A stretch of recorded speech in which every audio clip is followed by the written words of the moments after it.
Good morning all of you. आज अपन chapter 4 का part 3 पढ़ रहे हैं, जिसके अंदर अपन ने इससे पहले इंट्रोडक्शन देखा था कि कैश बुक जो है वो हमने देखी थी मुख्य रूप से 4 तरह की होती है। आपकी बुक में 3 तरह की दे रखी है, जिसके अंदर हमने सिंगल कॉलम कैश बुक यानी कि एक स्तंभीय रोकड़ बही इससे पहले वाले वीडियो में देखा था कि किस तरह से वो काम करती है। आज हम पढ़ेंगे द्विस्तंभीय रोकड़ बही यानी कि डबल कॉलम कैश बुक, जिसको हम कहेंगे। इंपॉर्टेंट बात क्या है, डबल कॉलम कैश बुक कौन रखता है? वे व्यापारी जो नगद के साथ साथ बैंक से भी लेन देन करते हैं, यानी चेक द्वारा भुगतान भी करते हैं और खुद चेक प्राप्त भी करते हैं। वे व्यापारी अपने जो है खातों में किसको रखेंगे? द्विस्तंभीय रोकड़ बही को रखेंगे। कैश तो आएगा, साथ में एक और कॉलम बना लेंगे बैंक का। तो आप बता सकते हैं द्विस्तंभीय रोकड़ बही क्या होती है? आप कह सकते हैं कि वे व्यापारी जो नगद के साथ साथ बैंक का लेन देन भी करते हैं, वे क्या रखते हैं? द्विस्तंभीय रोकड़ बही। अगर आपसे पूछे द्विस्तंभीय रोकड़ बही को कौन मेंटेन करता है या कौन रखता है, आप बता सकते हो वे व्यापारी जो नगद के साथ साथ बैंक का भी लेन देन या बैंक से भी लेन देन करते हैं। बैंक से भी लेन देन का क्या मतलब है? बैंक को भुगतान भी करते हैं, बैंक से भुगतान भी करते हैं, यानी चेक देते भी है और चेक लेते भी। अगर हम सिंपल भाषा में कहें तो ये मतलब होगा। फिर इस क्वेश्चन में या फिर इस प्रैक्टिकल क्वेश्चन में हम ये कह सकते हैं, हमारे पास जो इंपॉर्टेंट बात रहेगी वो रहेगी विपरीत प्रविष्टि, जिसको हम इंग्लिश में कहेंगे कॉन्ट्रा एंट्री। क्या होती है ये कह रहा है बैंक में रोकड़ जमा कराने और बैंक से रोकड़ निकालने पर कॉन्ट्रा एंट्री होती है। देखो विपरीत प्रविष्टि नाम से पता चल रहा है कि हमारे पास विपरीत यानी कि यहाँ भी होगी और यहाँ भी होगी। ऐसे ट्रांजैक्शन जिसके अंदर हम या तो बैंक में कुछ पैसा जमा करा रहे हैं या फिर बैंक से कुछ रकम निकाल रहे हैं, तो हमारे दोनों खाते प्रभावित होंगे। इसको कॉन्ट्रा एंट्री क्यों कहते हैं? क्योंकि हमारे दोनों खाते प्रभावित होंगे। दोनों खाते कौन से? बैंक भी प्रभावित होगा और नगद यानी कि कैश भी प्रभावित होगा। दोनों खाते प्रभावित होने के कारण इसके ट्रांजैक्शन में यानी कि उसकी ट्रांजैक्शन में बैंक अकाउंट भी आएगा और कैश अकाउंट भी। जब हमारे पास ये दोनों अकाउंट एक साथ एक ही एंट्री में आएंगे तो हमें उस एंट्री को दोनों साइड शो करना पड़ेगा, इसीलिए इसको कॉन्ट्रा एंट्री कहते हैं। क्यों कहते हैं मैं एक बार फिर से बता रही हूँ। विपरीत प्रविष्टि या कॉन्ट्रा एंट्री क्या होती है? ऐसी प्रविष्टि जिसमें दोनों खाते कौन से? बैंक खाता और नगद खाता दोनों ही प्रभावित होंगे, उसको हम कहेंगे विपरीत प्रविष्टि या फिर कॉन्ट्रा एंट्री। कैसे काम करती है? या तो हम बैंक में रुपए जमा करा रहे हैं या हम बैंक से रुपए निकाल रहे हैं। बैंक में रुपए जमा कराते हैं तो देखो हमारे पास जो पैसे थे हमने जमा कराए और बैंक का बैलेंस भी बढ़ेगा, तो हम एंट्री करते हैं bank account debit to cash. तो देखो दोनों खाते इफेक्ट हुए, बैंक भी प्रभावित हुआ और नगद भी। और अगर हम बैंक से रुपए निकालते हैं तो भी दोनों खाते प्रभावित होंगे।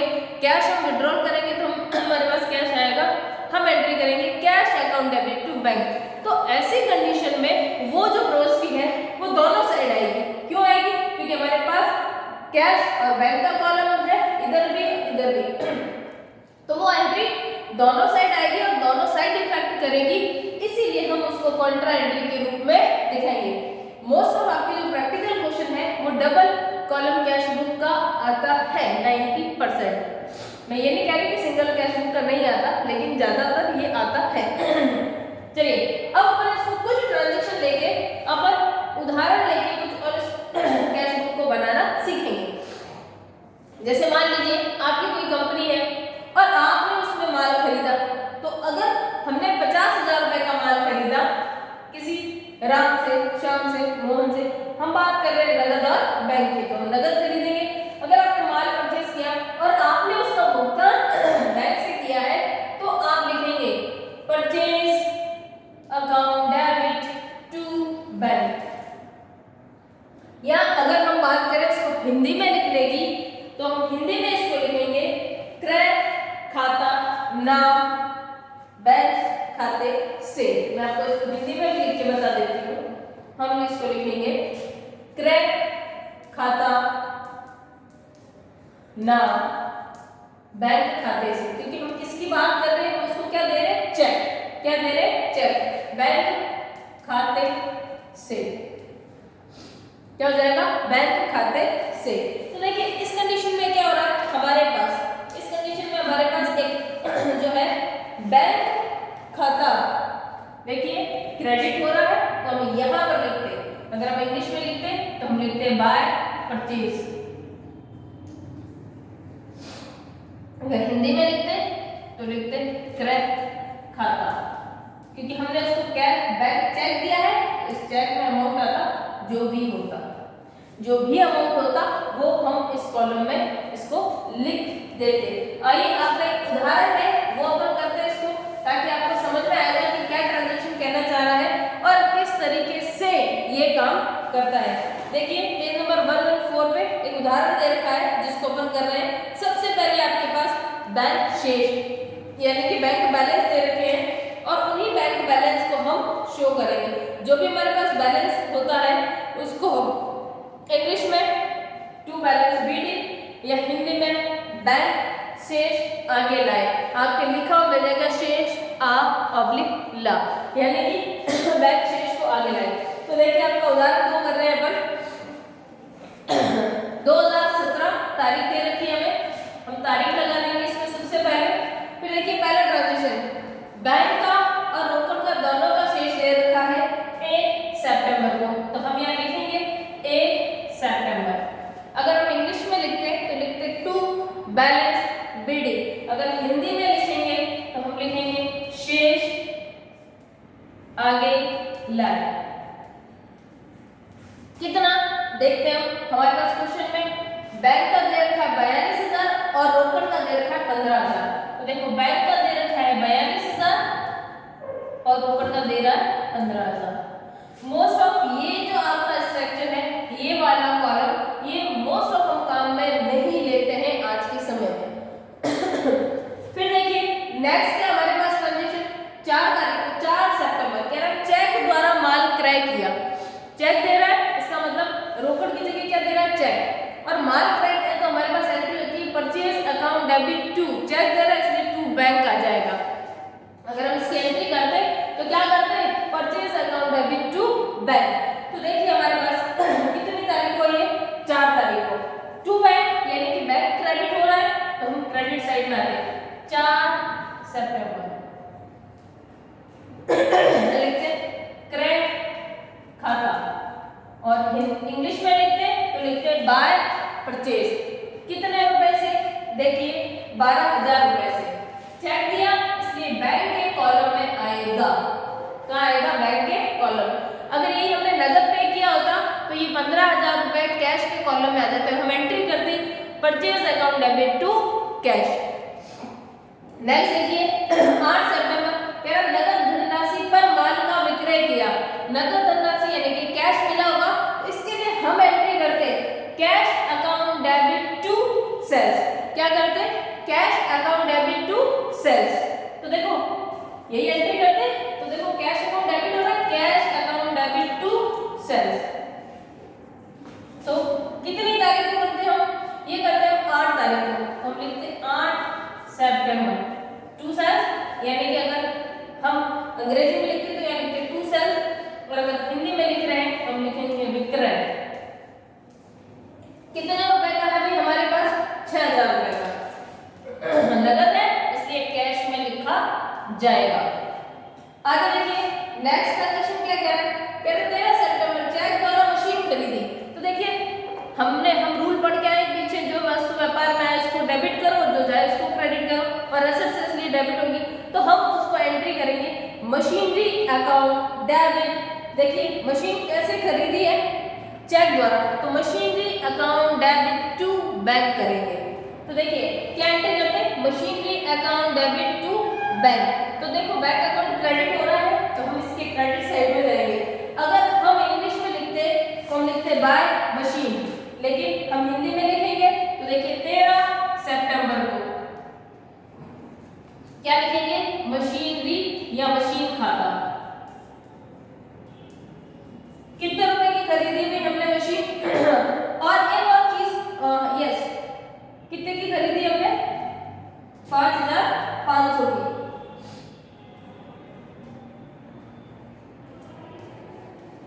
नेक्स्ट ट्रांजैक्शन पढ़ते हैं। नेक्स्ट ट्रांजैक्शन कह रहा है 16 तारीख को माल बेचने पर चेक प्राप्त हुआ।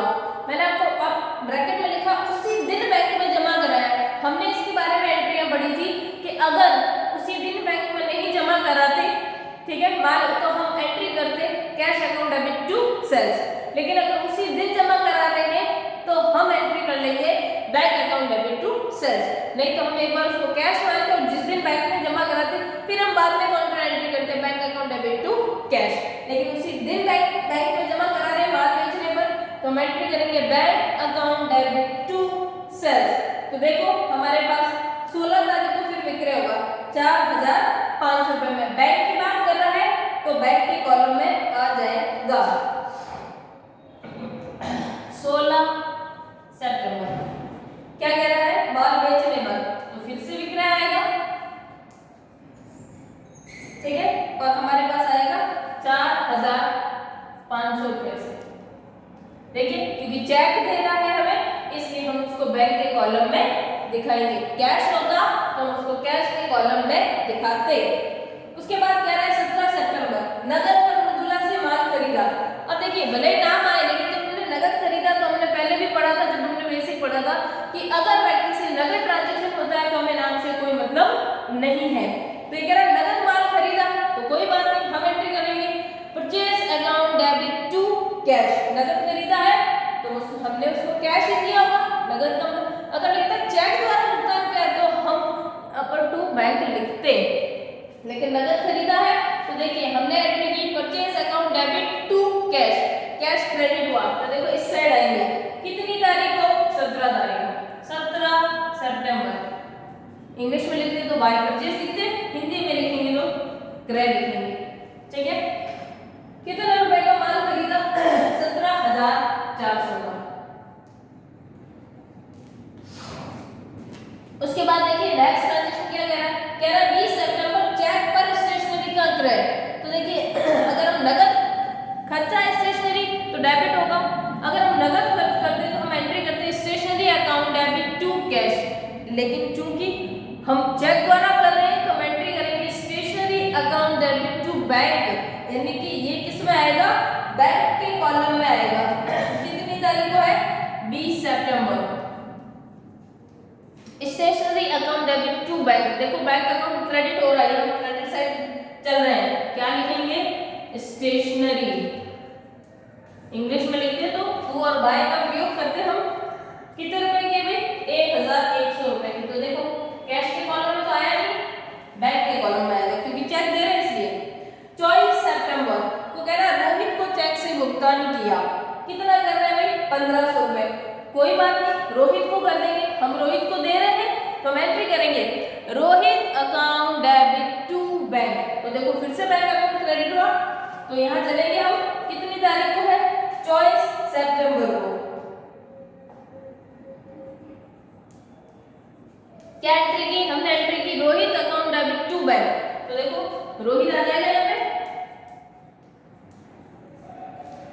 कितने रुपए दिए हमने उसको, 1500 रुपए। चेक दिया इसलिए हम उसको बैंक के कॉलम में रिप्रेजेंट करेंगे।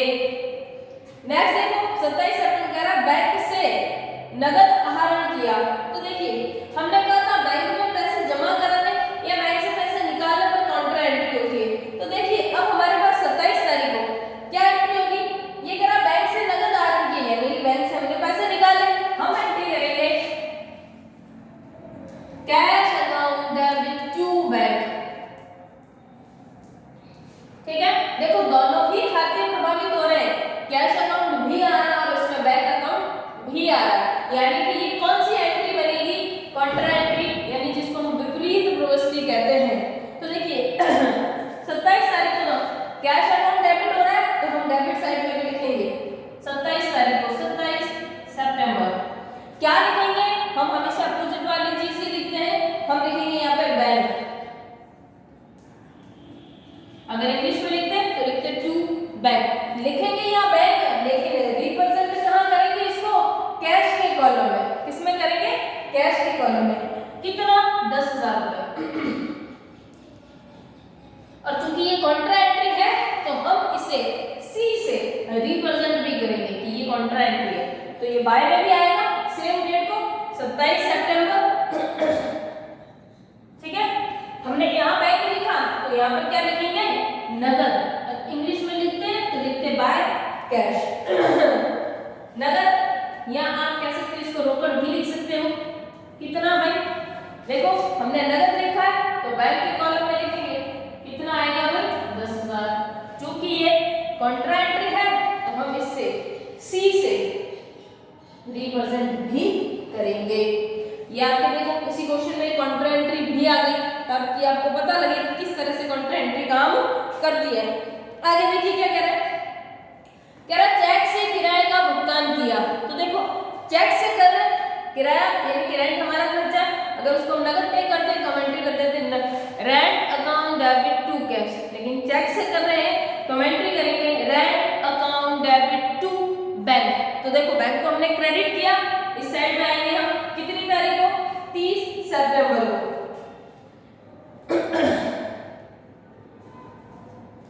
इंग्लिश में लिखते तो लिखते बाय रेंट, हिंदी में लिखेंगे किराया। बैंक चेक से चुका रहे हैं, किससे चुका रहे हैं, चेक से। तो बैंक के कॉलम में आएगा कितना चुकाया हमने, 2,500 रुपए। नेक्स्ट देखो क्या है, 30 सितंबर वेतन का भुगतान किया। देखो अब यहाँ बैंक वर्ड काम में, अगर चेक काम में लेता तो हम समझते कि उसने चेक द्वारा उसका भुगतान किया या बैंक को काम में लिया। ये तो कह रहा है वेतन का भुगतान किया, इसका मतलब नकद ही किया होगा। तो हम एंट्री करेंगे salary account debit to cash. ठीक है, हिंदी में करेंगे वेतन खाता नाम रोकड़ खाते से। तो देखो रोकड़ खाता क्या हो रहा है, क्रेडिट हो रहा है, तो हम यहाँ क्रेडिट में लिखेंगे 30 सितंबर को कितना भुगतान कर रहा है, 3,500 रुपए वेतन का कर रहा है, हम यहाँ लिखेंगे वेतन।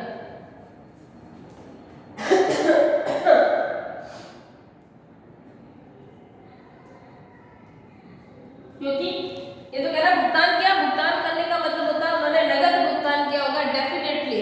अगर चेक द्वारा भुगतान लिख देता तो हम वहां पर कैश की जगह बैंक वर्ड यूज ले लेते। आपको ये समझ में आ गया होगा, हमने एक द्विस्तंभीय रोकड़ बही बनाई है। अब हम इसको टोटल लगाकर आपके जो भी बैंक शेष, यहाँ पर नहीं, आप लोग डेबिट की और क्रेडिट की टोटल लगाइएगा। डेबिट में से क्रेडिट या जिसमें से ज्यादा है उसमें से कम वाले अमाउंट को घटा दीजिएगा, आपका बैलेंसिंग फिगर आ जाएगा।